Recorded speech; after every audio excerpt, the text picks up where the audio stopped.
El 31 de octubre es el día de la Reforma.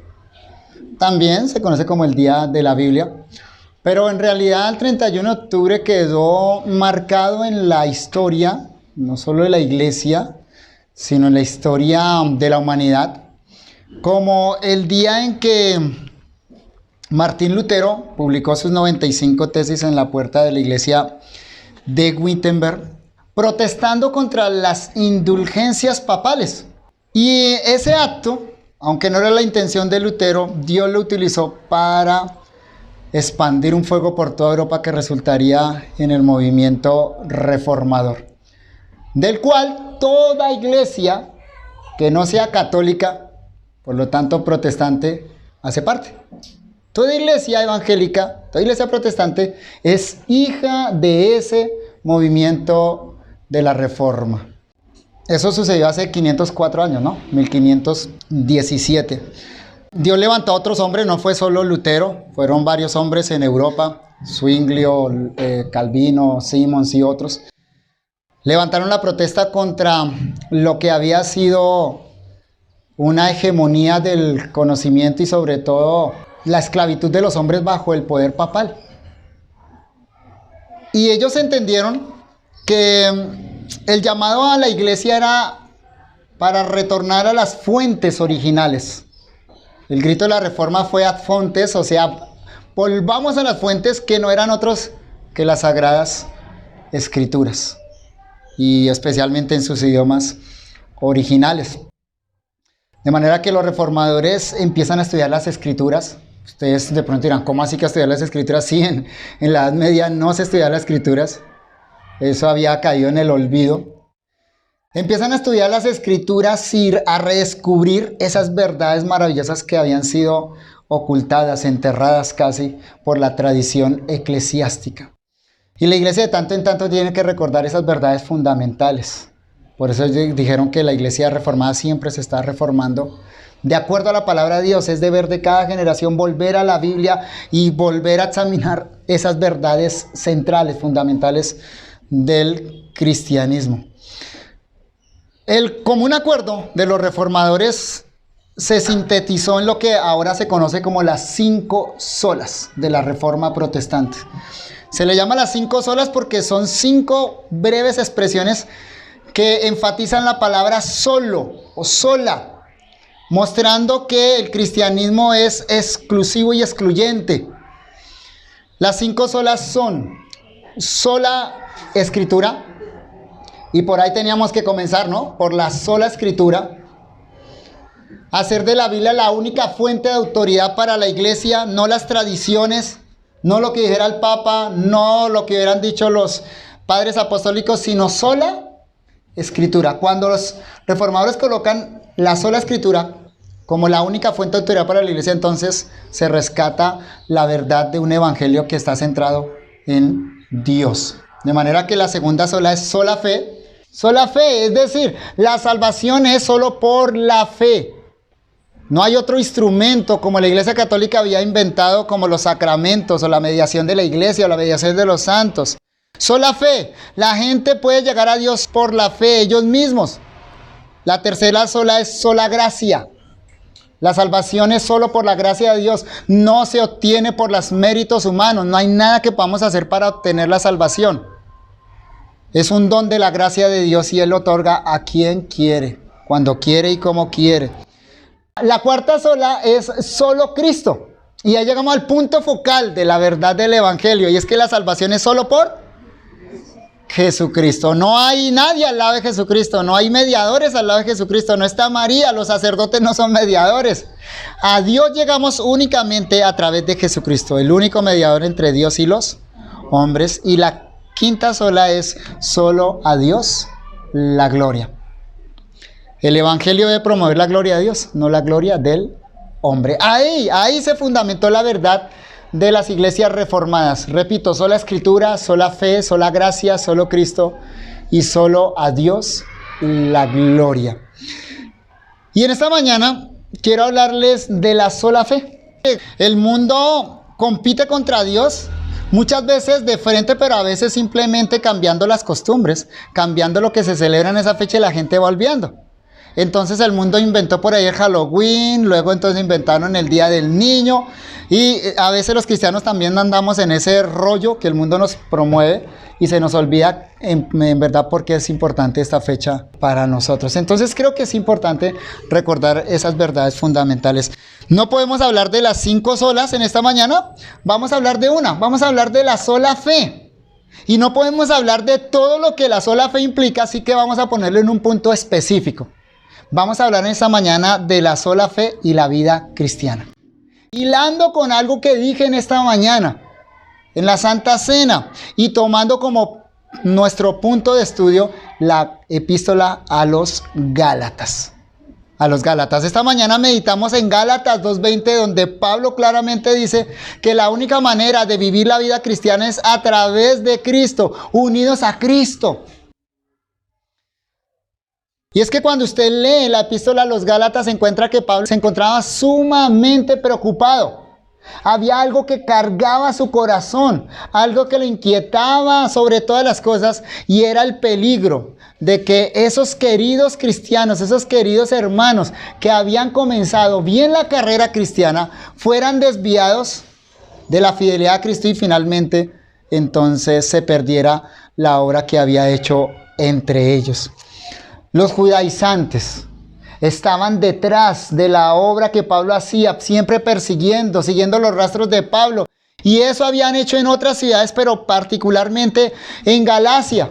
¿Por qué? Porque era una región que congregaba varias iglesias, muy importante, un paso comercial en el Imperio Romano.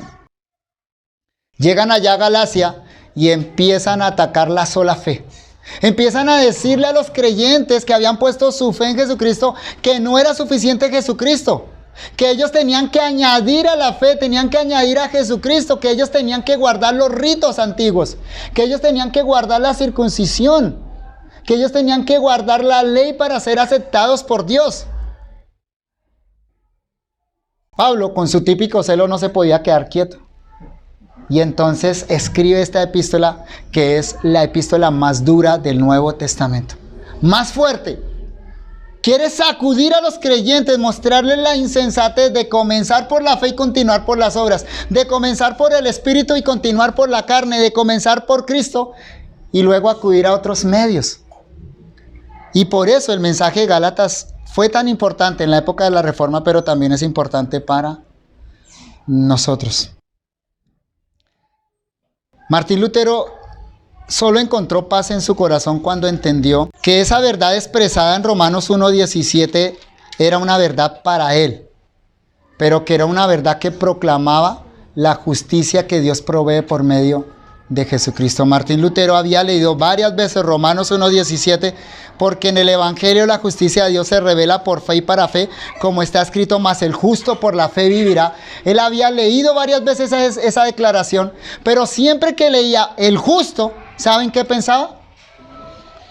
En alguien que no pecaba, en alguien que era perfectamente justo, en alguien que tenía una vida recta. Y Martín Lutero se veía a sí mismo y veía pecado, y entonces él le tenía miedo, terror a la justicia de Dios. Una vez le preguntaron, ¿amas la justicia de Dios? Él dijo, amarla, la odio con todo mi corazón.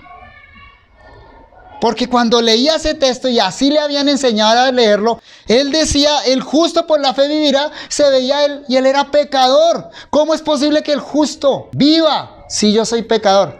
Hasta que Dios quiso darle a entender por el Espíritu Santo que el justo ahí es aquel que vive por la fe. Por la fe. O sea que ese justo no es justo en sí mismo, sino que encuentra una justicia por la fe en otro, en Jesucristo. Y ese día Lutero dice que se le abrieron las puertas del cielo, se disipó toda tiniebla y encontró paz en su corazón. Y hay que entenderlo bajo la luz de un hombre que vivió con una conciencia aguijoneada, con una conciencia cargada, con una búsqueda de perdón delante de Dios que su religiosidad nunca le ofreció. Más bien le echaba cargas cada vez más. Y esa expresión que encontramos en Romanos 1:17 es la expresión central del Evangelio. Mas el justo, por la fe, vivirá. Esa frase aparece 4 veces en la Biblia. Y ya eso dice mucho, ¿o no? ¿Cuántas expresiones aparecen 4 veces en la Biblia? Muy pocas.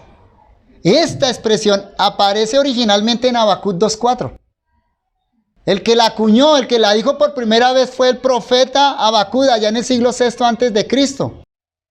El profeta dijo, allá, el justo por la fe vivirá. Y esa expresión que originalmente es del profeta Habacuc, luego es citada por Pablo en Romanos 1:17. Es citada por Pablo en Gálatas 3:11 y es citada también por el autor de Hebreos en Hebreos 10:37 y 38. Cronológicamente, la primera cita de Habacuc en el Nuevo Testamento fue la de Gálatas. Cronológicamente. Canónicamente primero está Romanos que Gálatas. Pero, ¿cuál se escribió primero?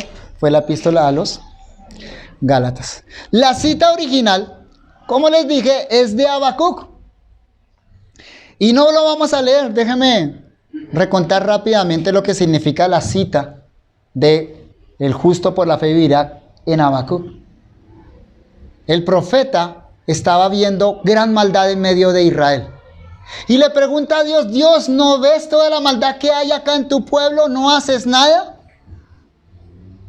Dios le responde a Habacuc, tranquilo Habacuc, estoy preparando algo. Viene algo terrible. Voy a juzgar el pecado de Israel. No es que yo cierre mis ojos, es que debe haber un momento apropiado para el juicio.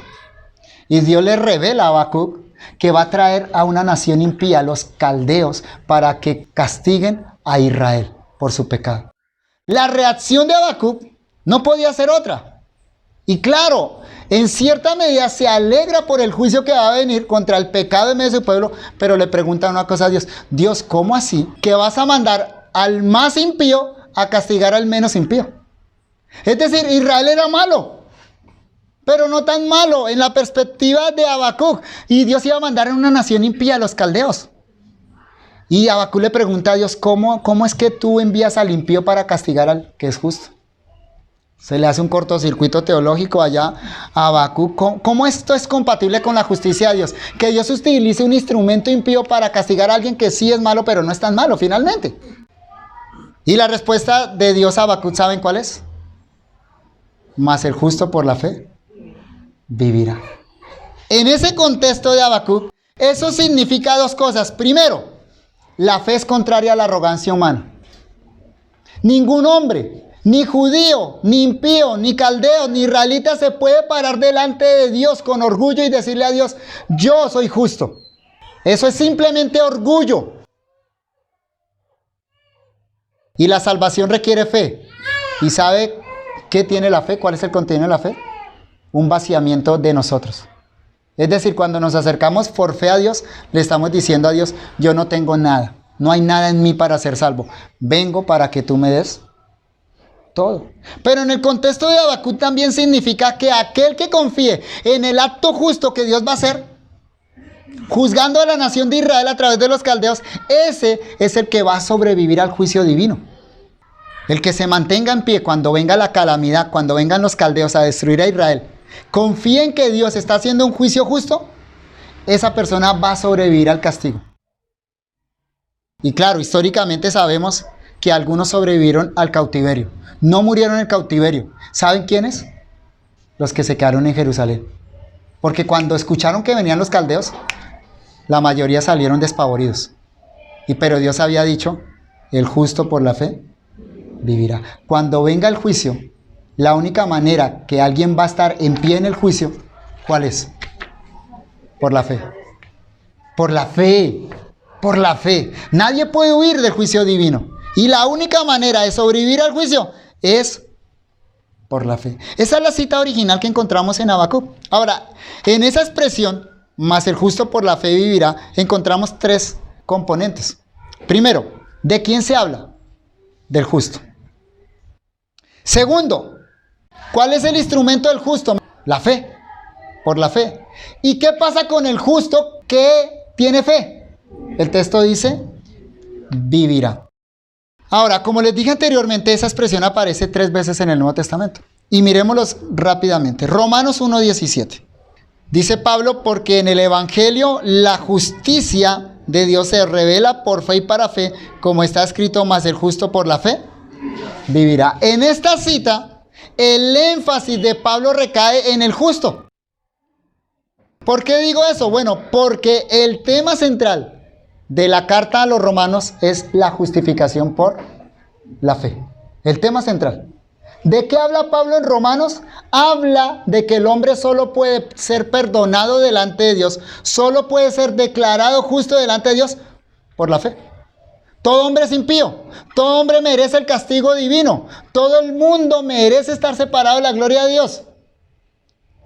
¿Cómo alguien puede ser justo delante de Dios? La respuesta de Pablo es: justificados pues por la fe, tenemos paz para con Dios. Romanos capítulo 5, versículo 1. Así que el tono de esta cita en Romanos capítulo 1 es el justo. Pero ténganlo en mente, queridos hermanos, en la mente de Pablo, y así lo que plasmó el Espíritu Santo en la Biblia, ¿quién es el justo? ¿Quién es el justo que puede sobrevivir al juicio final? Es el que cree en Jesús. O sea, el justo que va a sobrevivir el día del juicio final es aquel que ha depositado su fe en el único que es justo y ha sido justo, Jesucristo. Porque en nosotros, en ninguno de nosotros hay justicia.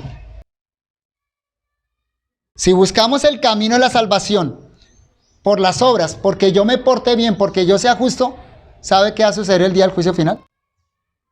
Condenación. Porque aquí no hay ni un justo. No hay justo ni aún uno. No hay quien haga lo bueno, no hay quien busque a Dios, dice Pablo allá en Romanos capítulo 3. Así que ese es el énfasis de Romanos al citar a Habacuc. La segunda cita que quiero que miremos rápidamente es Hebreos capítulo 10, versículos 37 y 38. Y note el punto acá. Hebreos 10, 37 y 38. Porque aún un poquito, y el que ha de venir vendrá y no tardará. Mas el justo vivirá por fe, y si retrocediere no agradará a mi alma. Pero nosotros no somos de los que retroceden para perdición, sino de los que tienen fe para preservación del alma. ¿Cuál es el énfasis? ¿Notan cuál es el énfasis de la cita aquí en Hebreos? ¿Saben qué enfatiza? Por la fe. Si en Romanos Pablo enfatiza el justo, entonces aquí el autor de Hebreos está enfatizando por la fe. Note que eso fue lo que dijo ahí en el versículo 39, pero nosotros no somos de los que retroceden para perdición, sino de los que tienen fe para preservación del alma. Y ustedes saben bien de qué habla el capítulo 11, ¿o no? Es pues la fe, la certeza de lo que se espera, la convicción de lo que no se ve. Y viene una lista de personajes del Antiguo Testamento que vivieron por fe. Entonces, ¿qué enfatiza Hebreos de esta cita de Habacuc? Enfatiza la fe que preserva el alma. La única manera en que nosotros perseveramos en la salvación, podemos llegar al final, ¿saben cómo es? Por la fe. Asidos, agarrados de Cristo, como aprendíamos esta mañana. Y ahora observen Gálatas capítulo 3, versículo 11. La tercera cita de más el justo por la fe vivirá en el Nuevo Testamento. Recuerden, Romanos enfatiza al justo. Hebreos enfatiza por la fe. Pero Gálatas enfatiza vivirá. Dice Gálatas 3:11, y que por la ley ninguno se justifica para con Dios, es evidente porque el justo por la fe vivirá. El tono acá particular es vivirá. Vivirá. Es decir, aunque aquí suena muy parecido a lo que vimos en Romanos, en el contexto de Gálatas hay un sabor especial. Miren el versículo 12. Ahí mismo en Gálatas 3, versículo 12. Y la ley no es de fe, sino que dice, el que hiciere estas cosas vivirá por ellas. ¿Nota el punto de Pablo? Hay dos formas en las que usted puede vivir su vida cristiana. Sí, hay dos formas en las que usted puede vivir la vida cristiana. Una es por la ley y otra es Por la fe. Esas son las dos formas en que se puede vivir la vida cristiana. Pero si usted vive la vida cristiana por la ley, bienvenido al fracaso. Bienvenido a la frustración. ¿Cómo se debe vivir la vida cristiana? Por la fe. Entonces el punto particular del apóstol Pablo en Gálatas es que si nosotros comenzamos la vida cristiana por la fe, ¿cómo debemos continuar la vida cristiana? Por la fe también. No podemos comenzar por la fe y continuar por las obras. Hay un dicho famoso por ahí entre los cristianos acerca de que la salvación es por la fe y la santificación por las obras. Eso es perverso. Eso es contrario a las Sagradas Escrituras. Mire lo que dice Pablo ahí mismo en el versículo 14, Gálatas 3:14. Para que en Cristo Jesús la bendición de Abraham alcanzase a los gentiles, a fin de que por la fe recibiésemos la promesa del Espíritu. ¿Notan cómo recibimos el Espíritu? Por la fe. Por la fe. Y el énfasis de Pablo en todo Gálatas va a ser que el justo vive por la fe. O sea que la fe tiene que ser un ingrediente continuo para nuestra vida cristiana. Porque de otra manera entonces nosotros estamos destinados al fracaso. Y déjeme simplemente que consideremos 3 aspectos en los cuales la fe es fundamental para la vida del cristiano. 3 aspectos en los cuales la fe es fundamental para usted como cristiano, si es cristiano. Y si no es cristiano, sepa desde ya, y le adelanto mi conclusión. La única manera como usted puede llegar a ser cristiano es por medio de la fe en Jesucristo. Pero quiero hablarles a los cristianos en esta mañana. ¿Qué tiene que ver la fe con su vida? Bueno, consideremos 3 verdades. Primera verdad. La fe tiene que ver todo en cuanto a su seguridad de salvación. Es decir, pensemos en lo siguiente. Una cosa es haber creído en Cristo como Salvador y otra cosa es que yo esté seguro de que soy salvo. ¿Tú has creído en Cristo? Si tu respuesta es sí, yo he creído en Cristo, mi siguiente pregunta es esta. ¿Estás seguro de que eres salvo? ¿Estás seguro de que el día del juicio final, cuando te pares delante del trono de Dios, ese día vas a entrar al cielo? ¿Estás seguro que hoy eres salvo? ¿Estás seguro que mañana vas a seguir siendo salvo? ¿Sabe? Hay muchos creyentes que no tienen seguridad de salvación. Hay muchos creyentes que hoy piensan que son salvos, mañana dudan de su salvación, pasado mañana se sienten en el infierno. Y la seguridad de salvación es un elemento fundamental para la vida del cristiano. Déjeme aclarar algo. Yo no tengo que estar seguro de ser salvo para ir al cielo. Yo solo tengo que haber puesto mi fe en Cristo. Pero la seguridad de salvación es un elemento vital para la adoración y el servicio a Dios. Un creyente que no está seguro de su salvación normalmente no adora de todo corazón y normalmente no se entrega al servicio de Dios. Por eso cada creyente debe luchar para adquirir una seguridad de su salvación y no debe dejársela robar por nada. Porque en la medida que usted esté más seguro de su salvación, usted va a adorar mejor a Dios, pero también va a querer servir más a Dios. Esa seguridad es la que nos provee esa plataforma de adoración y servicio. Y el problema que Pablo había detectado en las iglesias de Galacia es que estos creyentes de Gálatas habían comenzado por la fe, pero se estaban alejando de la sola fe en la vida cristiana. Observen Gálatas capítulo 1, versículo 6. Ahora sí vamos a mirar muchos textos de Gálatas. Gálatas 1:6. Gálatas 1:6 dice: estoy maravillado de que tan pronto os hayáis alejado del que os llamó por la gracia de Cristo para seguir un evangelio diferente. ¿Notan el peligro que Pablo detectó allá? ¿Cómo comenzaron? ¿Cómo fue el llamado de ellos? Por la gracia. ¿Y qué estaba pasando entonces? Se estaban alejando de la gracia. Pablo le llama a eso un evangelio diferente. Noten algo, insisto en esto, queridos hermanos. No es que ellos comenzaron la vida cristiana aparte de la gracia, no. ¿Cómo comenzaron? ¿Cómo llegaron a la salvación? Cuando se les predicó a Cristo, ¿cómo ellos fueron salvos? Sola fe, sola gracia, solo Cristo. ¿Sí o no? Pero ¿qué ve Pablo?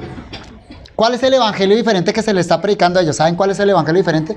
Es que aunque comenzaron por la fe, por la gracia y por Cristo, ¿cómo deben continuar? Por la ley. Deben continuar por la fe. Pero el evangelio que estaban recibiendo es que sí, está bien, recibiste a Cristo por la fe. Sí, fuiste salvo solo por la gracia. Pero ahora debes continuar por las obras, debes continuar por la ley. Pablo le llama a eso un evangelio diferente. En Gálatas 3:1 utiliza palabras muy fuertes para los Gálatas. Y es que Pablo acá está hablando como un padre que ve que su hijo está siendo engañado. Si usted ve que alguien está metiendo a su hijo en las drogas, usted va y le habla con toda la energía del caso. Y va con un palo. Y Pablo siente eso por sus Gálatas, que eran sus hijos por la fe. Y mire cómo les dice: oh Gálatas insensatos. O sea, locos, necios. ¿Quién os fascinó para no obedecer la verdad? A vosotros, ante cuyos ojos Jesucristo ya fue presentado claramente entre vosotros como crucificado. Oh Gálatas, insensatos. ¿Quién os fascinó para no obedecer la verdad? A vosotros, ante cuyos ojos Jesucristo ya fue presentado claramente entre vosotros como crucificado. ¿Por qué son insensatos? Porque aunque Cristo fue presentado para ellos como crucificado, y así aceptaron a Cristo como crucificado para su salvación, en este momento, ¿qué están haciendo? Están abandonando la cruz para intentar continuar la carrera cristiana de otra manera. Es el peligro de alejarse de la sola fe. Alejarse de la sola fe los ponía en una situación tal que su seguridad en Cristo se veía severamente minada. En la medida que se alejen de Cristo y más de Cristo, entonces ellos van a estar cada vez más inseguros de su salvación. Finalmente, si siguen ese camino, ¿sabe cómo van a terminar? Por la carne y en la carne. Pablo se los dice ahí, a continuación, en Gálatas 3:2-5.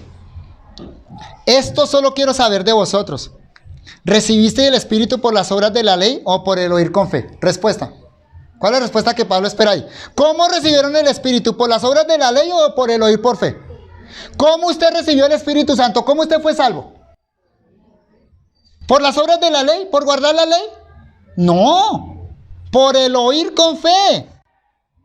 ¿Tan necios sois? Otra vez, el necio es el insensato. Tan necios sois y noten en qué consiste la insensatez de los Gálatas. Habiendo comenzado por el Espíritu, ¿ahora vais a acabar por la carne? Más claro no puede ser. Pablo acá lo declara explícitamente, no nos cabe duda de lo que está diciendo. Ellos comenzaron por el Espíritu y ahora ¿cómo van a continuar? Por la carne. Comenzaron por la fe y ahora ¿cómo van a continuar? Por las obras. Comenzaron por Cristo y ahora ¿cómo van a continuar? Por la ley. ¿Eso cómo se llama? Insensatez. Insensatez. El mismo principio que obró para la salvación es el principio que obra para la vida cristiana. Si pienso que es diferente, eso es insensatez, locura. Es otro evangelio. Otro evangelio. Tantas cosas habéis padecido en vano, si es que realmente fue en vano. Aquel pues, conclusión, que os suministra el Espíritu, noten en tiempo presente que os está suministrando el Espíritu y hace maravillas entre vosotros, ¿los hace por las obras de la ley o el oír por fe? Respuesta, por el oír con fe. O sea, el que cada día está transformando sus vidas, el que cada día les está ayudando en la lucha contra la carne, contra el pecado, ¿cómo lo está haciendo? ¿Por la ley? Por fe, por medio del Espíritu Santo, solo en Cristo. Eso es una declaración contundente, queridos hermanos, entonces, de que la vida cristiana se vive a diario por fe. Pablo habla entonces de la seguridad que pone el Espíritu Santo en nuestro propio espíritu, de que somos hijos de Dios. Mire Gálatas 4:6. Y por cuanto sois hijos, Dios envió a vuestros corazones al Espíritu de su Hijo, el cual clama, Abba, Padre. Así que ya no eres esclavo, sino hijo. Y si hijo, también heredero de Dios por medio de Jesucristo. ¿Quieres estar seguro de que eres salvo? Pablo, ¿qué dice acá? El Espíritu Santo da testimonio a nuestro espíritu. Y sí, claro que sí, estoy de acuerdo en que hay evidencias externas de la salvación. Pablo habla de las evidencias externas de la salvación en Gálatas 5, 22 al 25, los frutos del Espíritu.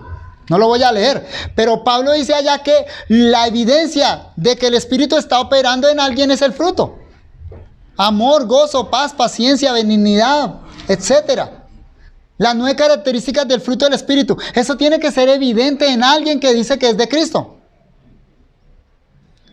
Pero en últimas, queridos hermanos, ¿sabe cómo yo puedo asegurarme a mí mismo que soy salvo? ¿Cuál es el único lugar seguro en el cual yo me puedo parar para decirme y asegurarme que soy salvo? El testimonio del Espíritu. Ese testimonio del Espíritu que me dice que pertenezco a Cristo. Únicamente. Es esa seguridad que coloca el Espíritu Santo en el corazón de todo aquel que le pertenece a Cristo. Es el Espíritu Santo clamando en nuestro propio corazón, diciéndonos que si he puesto mi fe en Cristo como el único Salvador, si he renunciado a mí mismo, y que convencido de mi propio pecado y del juicio que ese pecado merece, yo acudí a Cristo para perdón de los pecados, la Biblia promete vida eterna, perdón de pecados, a todo aquel que cree en Cristo. Ese es el único lugar seguro, ¿o no? ¿Saben por qué? Porque mi propia fe cambia, ¿o no? La fe varía. Hay días en que uno siente que tiene una fe para mover los montes y hay días que no tiene ni siquiera un gramo de fe. Pero además el fruto, la evidencia del fruto del Espíritu Santo en mi vida también varía, ¿o no? Hay días que son más evidentes esos frutos, hay días que parece que han desaparecido. Si nosotros solo miramos a lo que hacemos para encontrar seguridad, ahí no hay nada. Repito entonces, el único lugar donde hay seguridad de salvación es en Cristo y en el testimonio del Espíritu. Observen cómo lo dice Pablo en Gálatas 3:26. Pues todos sois hijos de Dios por la fe en Cristo Jesús. Repito, pues todos sois hijos de Dios por la fe en Cristo Jesús. ¿Notan cómo es que somos hijos de Dios? Por la fe en Cristo. Claro, cuando él dice todos sois hijos de Dios, no dice todos los hombres. Dice todos los que creen. Porque es la aclaración que hace después. Pero mi punto es este. ¿Has creído en Cristo? ¿Has puesto tu fe en Cristo? ¿Ves en Cristo el único que puede perdonar tus pecados? ¿Qué dice Pablo acá? Que por la fe que eres hijo de Dios. Y observen también cómo nos lo dicen en el capítulo 4, versículo 7. Así que ya no eres esclavo, sino hijo. Y si hijo, también heredero de Dios por medio de Cristo. ¿Cómo es que soy hijo de Dios? ¿Qué dice ahí? Por medio de Cristo. No hay nada que yo haga que me pueda hacer hijo de Dios. Esto no se puede comprar con dinero, no se puede comprar con obras. Esto es un don de la gracia de Dios. Y si lo tengo por la fe, me pertenece. Y punto. Así que, hermanos, el Evangelio debe ser predicado en nuestro propio corazón a diario. El Evangelio, como muchas veces hemos dicho desde acá, el Evangelio no es solo para aquellos que no han creído. Sí, el Evangelio, claro, el Evangelio es para aquellos que aún no han hecho de Cristo su Salvador. Y hoy el llamado del Evangelio, para ti que no has puesto tu fe en Jesucristo para salvación, es pon esa fe en Cristo. Hay una promesa que Dios nunca, nunca va a violar. Y esa promesa es que aquel que cree en Cristo es su hijo. Es adoptado en la familia de Dios. Pero insisto, quiero hablarle a los creyentes. Este Evangelio nos dice y nos recuerda a diario que somos justificados por la fe. Si tú eres de Cristo por la fe, si tú tienes el Espíritu Santo, entonces tú eres justo por la fe. Tú eres justo en Cristo, aunque te mires a ti y veas a un pecador. Y por lo tanto, mi salvación está segura en Cristo. Nada me puede separar de Cristo, nada me puede separar de Dios. Y sobre esa verdad debe pararse un creyente. Somos hijos de Dios por la fe en Cristo. Y punto. Y cuando haya dudas en nuestro corazón, cuando Satanás mismo susurre a nuestros oídos de que no somos hijos de Dios, debemos responderle a través de las promesas del Evangelio. Soy hijo de Dios. Y de eso estoy seguro. Pero un segundo aspecto en el que quiero que meditemos brevemente, en cuanto a la relevancia de la sola fe para la vida del cristiano, es en cuanto a la mortificación del pecado, o a nuestro deber de vivir santamente. Gálatas capítulo 5, versículos 16 al 25, no lo busquen, es largo. Habla de la lucha de la carne y el espíritu. Espero que lo hayan leído ustedes. La mayoría debe conocer ese texto. Pablo allá en Gálatas 5, 16 al 25, dice que en el corazón de cada creyente hay una lucha encarnizada. ¿Sabe cuál es esa lucha? Es la del espíritu contra la carne. Y espíritu y carne no son dos partes suyas, una parte buena y una parte mala. Eso es de Disney. El del angelito y el diablito ahí peleando, eso es Disney, eso es platonismo, eso no es cristianismo. Tú no tienes nada bueno dentro de ti. Yo no tengo nada bueno dentro de mí. Lo único que tenemos es carne. Pero Dios, por la fe, gracias a Jesucristo, hizo habitar al Espíritu Santo en nuestro corazón. Ese es el tesoro que tenemos nosotros en el corazón. ¿Y sabe qué está haciendo el Espíritu Santo en el corazón de cada creyente? Peleando. ¿Contra quién?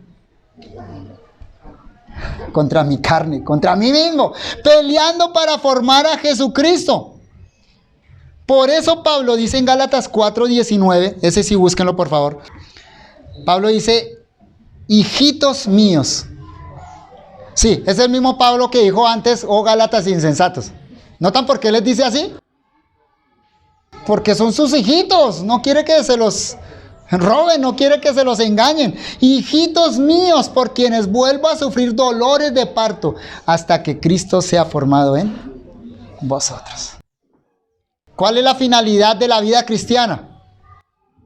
¿Para qué fuimos salvos y hacia dónde estamos caminando? A ser formados a la imagen de Jesucristo. Ese es un deber suyo y un deber mío. Debemos poner todo nuestro empeño, el 100% de lo que somos para la santificación, para mortificar el pecado, para combatir contra la carne, para obedecer la ley de Dios. Pero la buena noticia que Pablo tiene en Gálatas, ¿saben cuál es? Este deber, Dios no me lo dejó a mí solo, porque en mí no hay nada de poder para hacerlo.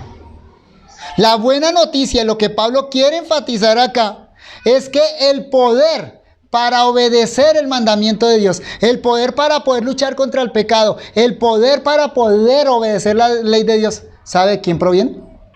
Del Espíritu Santo, no de mí. Hay varias razones por las cuales el Espíritu Santo vino a habitar en la vida del creyente, pero la que estoy señalando acá es que el Espíritu Santo habita en nosotros para darnos poder espiritual, para la lucha contra el pecado, para que podamos vivir de una manera que agrademos a Dios. Por eso, tradicionalmente, se dice que la santificación es 100% mía y 100% de Dios. No es 50-50. ¿Cómo puedo vivir santamente? 100% en la energía que Dios provee. Porque en mí no hay ni un gramo de energía espiritual. Y 100% siendo responsable de mi santificación. En otras palabras, ¿el poder proviene de quién? De Dios, por medio del Espíritu Santo. Y la obra, ¿quién es el que hace? ¿Quién es el que debe esforzarse? Soy yo. El Espíritu Santo no va a leer por mí la Biblia, el Espíritu Santo no va a orar por mí, el Espíritu Santo no va a venir a la iglesia por mí. Yo tengo que venir a la iglesia, yo tengo que leer la Biblia, yo tengo que orar. Pero el poder, insisto, el poder proviene solo de Dios. Por eso Pablo dice en Gálatas 5:17, el deseo de la carne es contra el espíritu y el espíritu es contra la carne, y estos se oponen entre sí para que no hagáis lo que quisierais. ¿Qué quiere decir esto?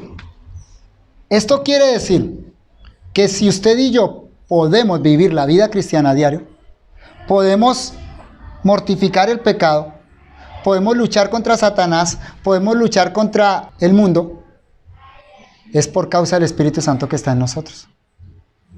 Eso es una garantía absoluta. Esta mañana les decía, la vida cristiana no es difícil, es imposible. Para usted y para mí, pero para Dios todo es posible. Y pensar de esa manera, que es la manera bíblica, nos debe evitar el orgullo, ¿no creen ustedes? Pensémoslo. En momentos en el que nosotros obtenemos victoria por el pecado. Si usted está viviendo un momento maravilloso, extraordinario en su vida cristiana, de obediencia a Dios, derrotando el pecado, quiero recordarle que eso no fue producto suyo. ¿Eso fue producto de qué? Del Espíritu Santo. Entonces no hay motivo de orgullo acá, ¿o sí? Pero por otro lado, en momentos de derrota, en momentos de desaliento, en los momentos más bajos de nuestra vida cristiana, ¿qué nos recuerda esta verdad? La guerra no está perdida.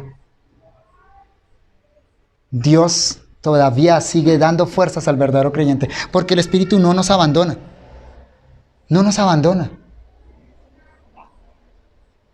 ¿Cuál es el ancla segura para usted y para mí, que nos mantiene firmes, nos mantiene en un solo lugar, que impide que nos muevan las olas del orgullo o el desespero espiritual? ¿Saben cuál es? La sola fe. Es un asunto de fe.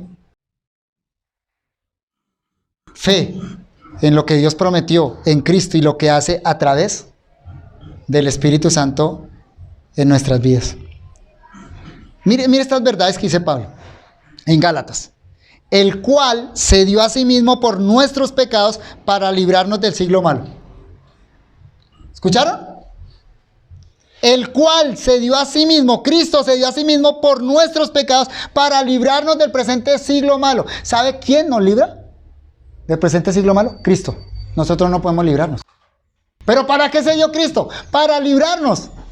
¿Eso es garantía o no? Esas son palabras de seguridad.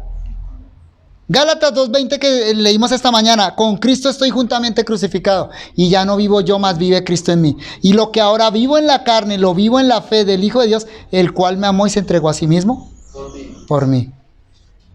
Otro texto de Gálatas. Porque en Cristo Jesús ni la circuncisión vale algo ni la incircuncisión, sino la fe que obra por el amor. ¿Nota qué obra? La fe. La fe tiene una obra y es en el amor.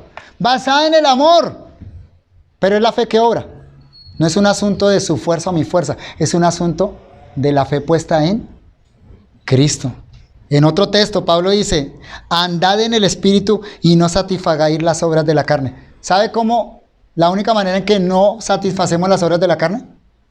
Andando en el Espíritu. O sea, es una tarea que hace el Espíritu en nosotros y por medio de nosotros. Y Pablo termina su carta diciendo esto: pero lejos esté de mí gloriarme, sino en la cruz de nuestro Señor Jesucristo, por quien el mundo me es crucificado a mí y yo al mundo, porque ni la circuncisión vale nada ni la incircuncisión, sino una nueva creación. ¿De qué nos gloriamos nosotros como creyentes? ¿De qué te glorías tú cuando estás derrotando el pecado? Cuando estás alcanzando victoria, cuando estás adelante de tus hermanos, ¿de qué te glorías? Solo nos podemos gloriar de una cosa: de Cristo. Porque si lo logramos, fue solo por Él. Por la fe miramos que la victoria espiritual es un don de la gracia de Dios. Fue algo que Cristo tuvo para nosotros y nos lo entrega por medio del Espíritu Santo. Pero también si estás trabajando, luchando, si te sientes derrotado espiritualmente, si hay un pecado que ha cobrado fuerza en tu vida, aquí hay palabras de aliento. Puede que estés desfallecido, sin fuerzas. Recuerda que las fuerzas no están en ti. Las fuerzas las provee Dios. Y el tercer aspecto en el que quiero que meditemos en esta mañana, de la relevancia de la sola fe para la vida cristiana, es en cuanto a la esperanza de la vida eterna. La esperanza de la vida eterna. ¿Estás seguro que vas a entrar al cielo? Una cosa, repito, es estar seguro de que creí en Cristo. Estar seguro de que mis pecados fueron perdonados. Y bueno, como hemos venido diciendo, estar seguro de que puedo vivir la vida cristiana en el poder que Dios suministra por medio de su Espíritu Santo. Pero otra muy diferente es estar seguro de que el día que te enfrentes ante Dios, el día que llegues y toques la puerta del cielo, te digan, claro que sí, don Javier, siga, lo estábamos esperando. ¿Estás seguro de eso? ¿Estás seguro que el día que llegues a la patria celestial, esas puertas se van a franquear?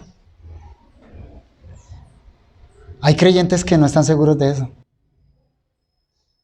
Y dicen, bueno, habrá que esperar. Y porque la religión tradicional ha enseñado que cuando alguien se muere, por más santo que sea, se va hacia el purgatorio. Y allá tiene que purificar todos sus pecados. Y el día que esté totalmente limpio, hecho justo, ahí sí va a entrar al cielo. Pero hay un error terrible acá, en esto, que incluso ha penetrado en el protestantismo, a veces.